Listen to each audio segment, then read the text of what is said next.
Hello guys, how are you. I hope कि आप सब अच्छे होंगे। Welcome to expert opinion. Friends, आज की वीडियो में हम डिस्कस करेंगे रीट लेवल 1 के लिए आपका टॉपिक 4 और 5 रहेगा ये, ठीक है। इसमें हम डिस्कस करेंगे दहेज प्रथा और चोरी को। ये टॉपिक 4 है आपका दहेज प्रथा और 5 है आपका चोरी। तो इसको हम डिस्कस करेंगे। इससे पहले हमने बाल विवाह को डिस्कस किया, बाल श्रम को डिस्कस किया था, उसके निवारण के लिए कौन कौन से उपाय थे उनको डिस्कस किया था, परिवार के बारे में डिस्कस किया था। परिवार 2 प्रकार के मेनली आपसे पूछे जाएंगे, संयुक्त और एकल परिवार, ठीक है। तो उनकी विशेषताओं के बारे में, निवारण के उपाय, क्या प्रॉब्लम्स होती हैं, क्या रीजंस होते हैं, बाल विवाह हो जाते हैं या बाल श्रम के लिए बच्चों को भेज दिया जाता है। तो आज हम डिस्कस करेंगे दहेज प्रथा के बारे में कि दहेज प्रथा का मीन्स क्या है, इसकी शर्तें क्या हैं, इसके निवारण के उपाय क्या हैं और चोरी के रीजंस क्या हैं, चोरी का रूप कैसे परिवर्तित हुआ, ठीक है। इस सब के बारे में आज हम डिस्कस करने वाले हैं। तो चलिए वीडियो को स्टार्ट करेंगे। चैनल फर्स्ट टाइम विजिट कर रहे हैं तो सब्सक्राइब करके नोटिफिकेशन आइकन को प्रेस कर लेना, क्योंकि मैं आपके लिए ट्रिक की वीडियोस भी लेकर आती हूँ और रीड से रिलेटेड आपके लिए बहुत सारा मैटर मैं करा चुकी हूँ और कंटिन्यू भी रहेगा, तो आपके लिए हेल्पफुल रहेगा, क्योंकि जो भी वीडियोज़ आएंगे उसकी नोटिफिकेशन आपको टाइम से मिलती रहेगी।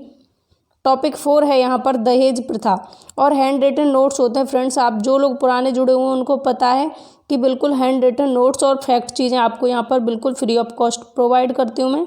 तो दहेज प्रथा के बारे में आज हम डिस्कस करेंगे। इसके संदर्भ में दहेज प्रथा को हम 2 पॉइंट्स में डिस्कस करेंगे। ज़्यादा बड़ा टॉपिक नहीं है, छोटा सा टॉपिक है और छोटी सी वीडियो में डिस्कस हो जाएगा। दहेज प्रथा का अर्थ और इसके निवारण के उपाय जानेंगे। तो दहेज प्रथा का अर्थ क्या है या दहेज का अर्थ क्या है। सबसे पहले दहेज का अर्थ पता होना चाहिए, क्या अर्थ होता है इसका, ठीक है। तो इसका अर्थ होता है वर पक्ष के द्वारा वधू पक्ष से विवाह के अवसर पर जो चल व अचल संपत्ति ली जाती है उसको क्या कहते हैं, हम दहेज कहते हैं, ठीक है।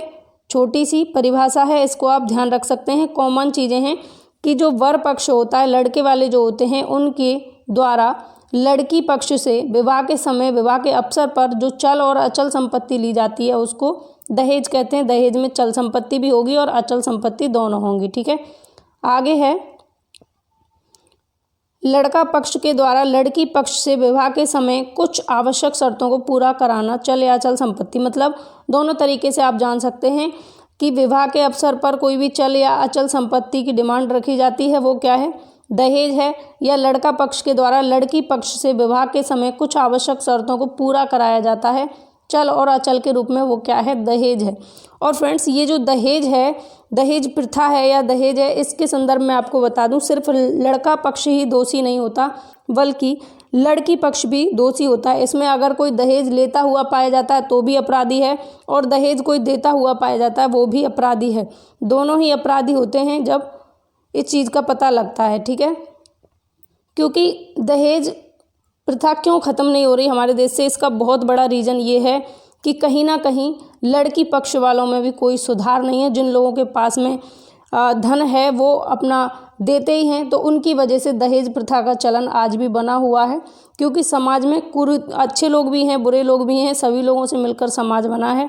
तो ये जो कुरीतियाँ हैं, कुरीतियाँ हैं या गलत प्रथाएं हैं, इनका अंत इसीलिए नहीं होता क्योंकि हमारे समाज में ही ऐसे लोग भी हैं जो इस प्रथा को आगे बढ़ाने का काम कर रहे हैं, ठीक है। तो इस वजह से इसका पूर्ण रूप से ना तो अंत हुआ है और ना कभी हो सकता है। आगे है 3 शर्तों के आधार पर हम दहेज प्रथा को जान सकते हैं। कैसे कैसे, एक तो विवाह से पूर्व कोई चल या अचल संपत्ति ली जाती है, या विवाह के दौरान ली जाती है, या विवाह के पश्चात ली जाती है। इन 3 शर्तों पर दहेज दिया जाता है। बहुत लोग होते हैं जो विवाह से पूर्व ही कुछ चल या अचल संपत्तियों की डिमांड रख देते हैं और कुछ लोग दे भी देते हैं। तो ये 3 तरीके से दिया जा सकता है दहेज। विवाह से पूर्व दिया जा सकता है, विवाह के दौरान भी दिया जा सकता है और विवाह के बाद भी दिया जा सकता है, ठीक है। आगे पढ़ेंगे दहेज निवारण हेतु कारण। आप नोट्स बना सकते हैं या PDF फाइल तो आपको टेलीग्राम पर बिल्कुल मिल ही जाएगी ऐसे कि ऐसे ही, तो आप वहाँ से भी आराम से रिवाइज कर सकते हैं, ठीक है। आगे है दहेज निवारण हेतु कानूनी प्रावधान। तो दहेज निवारण हेतु कानूनी प्रावधान बना था दहेज निषेध अधिनियम 1961। ये जो दहेज निषेध अधिनियम 1961 बना था, इसको मंजूरी मिली थी 20 मई 1961 को। एक ही कानून बना था, कौन सा था, दहेज निषेध अधिनियम 1961। और इसको कब मंजूरी मिली, 20 मई 1961। ध्यान रखना है, दहेज निषेध अधिनियम 1961 को मंजूरी कब मिली? 20 मई 1961 को। ठीक है, जो मैं आपको बता रही थी कि दोनों ही पक्ष दोषी होते हैं, ये भी आपको ध्यान रखना है। कहीं आपके माइंड में ये बैठ जाए कि भाई लड़का पक्ष ही दोषी होता है, ऐसा नहीं होता, दोनों पक्ष दोषी होते हैं जब दहेज के बारे में पता लगता है। ठीक है, इनके बारे में अगर कोई कंप्लेंट करता है तो दोनों पक्ष ही दोषी होते हैं, देने वाला भी और लेने वाला भी। मान लीजिए कि आप किसी पर दहेज का आरोप लगा रहे हैं किसी लड़के पक्ष पर कि भाई हमने 10 लाख रुपए दे दिए और कुछ अचल संपत्ति भी दी थी दहेज में, तो अगर आप लड़के पक्ष की कंप्लेंट करते हैं तो दोषी आप भी हैं कि आपने जब 10 लाख रुपए दिए थे तब बताया था कि इन लोगों ने 10 लाख की डिमांड रखी थी, तो दोनों ही पक्ष दोषी होते हैं, ये आपको ध्यान रखना है। ठीक है, तो दहेज निषेध अधिनियम 1961, इसको मंजूरी मिली 20 मई 1961 को और ये लागू कब हुआ? 1 जुलाई 1961 को। अब क्वेश्चन आपसे यहाँ से बन सकता है कंफ्यूज करने के लिए, लागू पूछेगा तो ध्यान रखना 1 जुलाई 1961 को लागू हुआ था। मई में मंजूरी मिल गई थी लेकिन जुलाई में ये लागू हुआ था और इसका नाम था दहेज निषेध अधिनियम 1961। जम्मू कश्मीर में ये लागू नहीं हुआ था 1 जुलाई 1961 को, ये कब लागू हुआ है? 31 अक्टूबर 2019 को। आप सभी को पता है पहले धारा 370 लगी हुई थी जम्मू कश्मीर में, तो ये जम्मू कश्मीर में लागू नहीं हुआ था। लागू कब हुआ? 31 अक्टूबर 2019 को। ठीक है, सजा है 5 वर्ष की जेल या फिर 15,000 जुर्माना। ठीक है, सजा क्या रहेगी? 5 वर्ष की जेल या फिर 15,000 रुपये जुर्माना। ठीक है, ये सजा का प्रावधान है।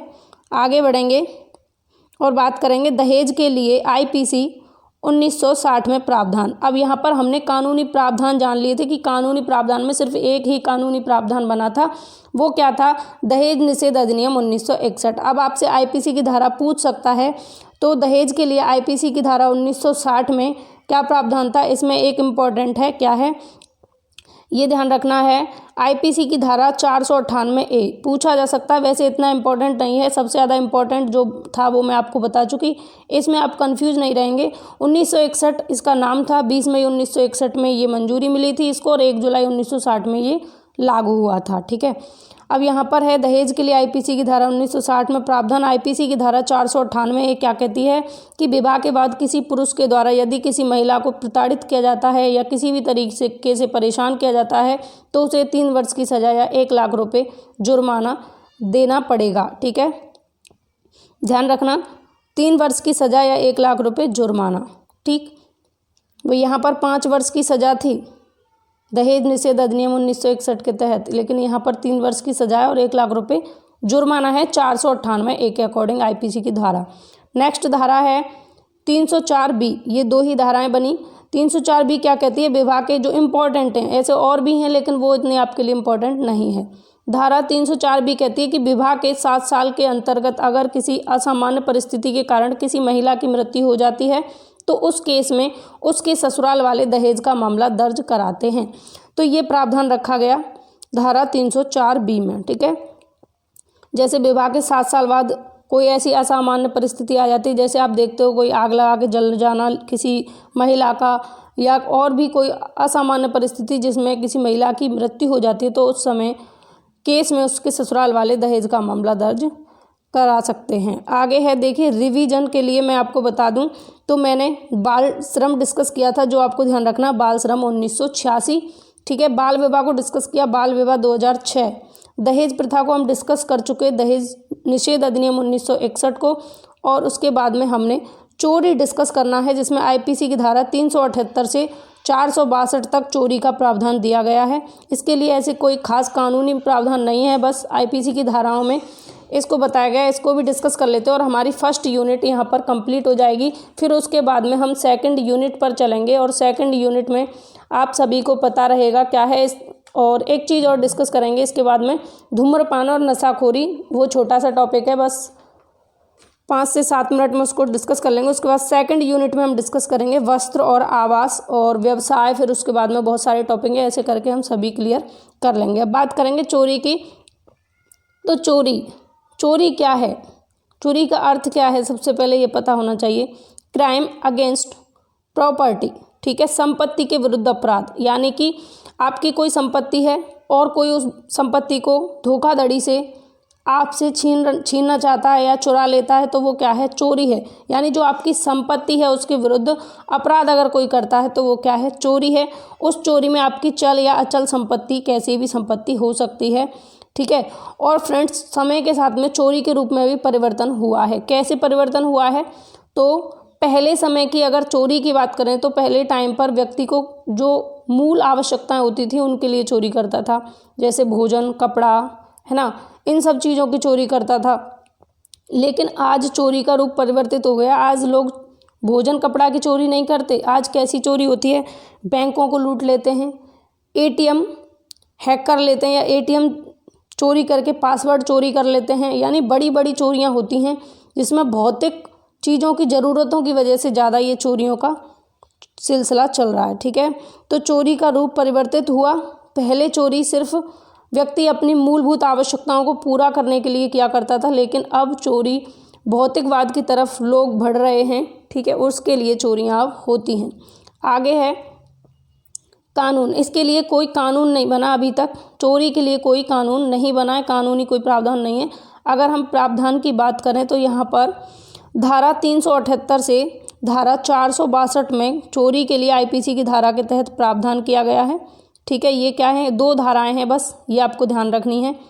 पूछा जाए तो आंसर करना। धारा 378 चोरी का प्रावधान है और धारा 390 से 392 में डकैती का प्रावधान है। यहाँ से आपसे इतना ही पूछा जा सकता है कि डकैती का प्रावधान कौन सी धारा के अंतर्गत है, तो धारा 390 से 92 के अंतर्गत डकैती का प्रावधान है और 378 में चोरी का प्रावधान है, ठीक है। और आपसे अगर ये पूछ लिया जाए कि चोरी का प्रावधान कौन सी धारा से कौन सी धारा के अंतर्गत है, तो आईपीसी की धारा 378 से 462 के मध्य चोरी या डकैती का प्रावधान है, ठीक है। और फ्रेंड्स, आपको ये भी पता होना चाहिए कि चोरी और डकैती में डिफरेंस क्या है।